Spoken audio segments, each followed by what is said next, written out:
This is Emily Channel Justice, Director of the Temerty Contemporary Ukraine Program at the Harvard Ukrainian Research Institute. This is Teacup Briefs, where I discuss the main takeaways of an event or publication related to the war in Ukraine. Today, I'd like to go back a little bit to a publication about the bigger picture between Russia and Ukraine and what led up to the war that's happening now. If you've been following Teacup, you know that our first Teacup Reads book club book was Paul Danieri's Ukraine and Russia, From Civilized Divorce to Uncivil War. This book came out in 2019, and it's a really helpful book that discusses how we got to where we are. And even though that book was really about the war that began in 2014, it's very relevant to the war that continues today. This book talks a lot about how the Cold War ended in 1991 and a new world was established in which Ukraine and Russia had different ideas of what the status quo should be. This book considers both internal and external politics in Ukraine, as well as in Russia, to think about the relationship between these two countries, as well as actors like the United States, the European Union, and NATO. The book's bottom line is that Ukraine's shift to democracy was incompatible with Russia's view of itself as a global and regional power.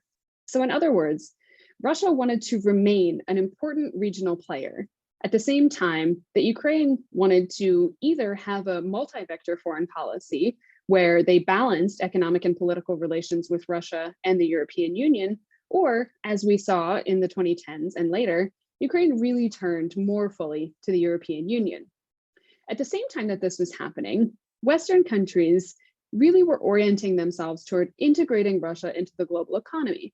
Now we know that this was a very flawed way to treat Russia after the end of the Soviet Union. One of the other mistakes many academics have made is continuing to call Russia a democracy or some kind of hybrid democracy.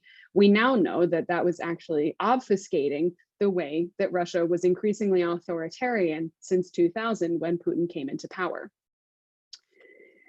By calling Russia a democracy, many Western actors were hoping that that would kind of indicate that it would follow the principle that democracies don't go to war with each other, which is a common principle that is used to explain geopolitics and political science.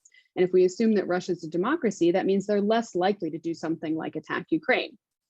But we know now, and we probably knew then, that Russia really wasn't a democracy. And so looking a little bit at those internal politics helps us understand why Russia's own view of itself as an important global power and regional power made it justify its political moves to invade Ukraine. Certainly, there are some limits to this book because it didn't predict the war, although the conclusion is very open-ended.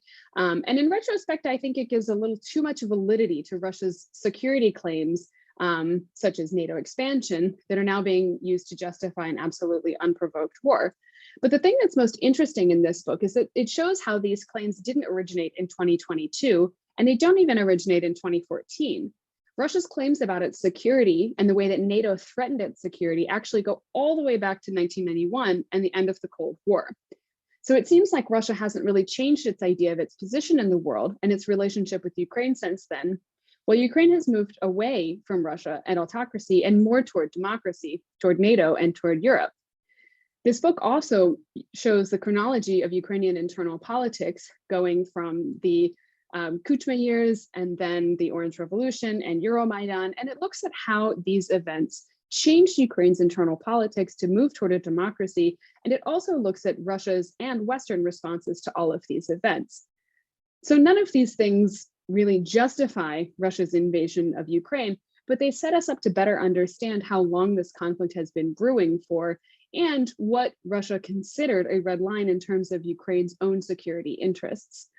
This book is a really excellent example of very thorough research over many years that explains why this conflict is such an important geopolitical event, at the same time that it allows us to explore Ukraine's internal and domestic politics in a way that really enlighten why Ukraine is where it is right now. I highly encourage you to read this book. I'll actually be teaching it this summer in my summer course. And I'm really glad that Paul Danieri did such a fantastic job so that we can have this foundation to better understand Ukraine's and Russia's relationship with one another and with the world. Thanks so much for tuning in.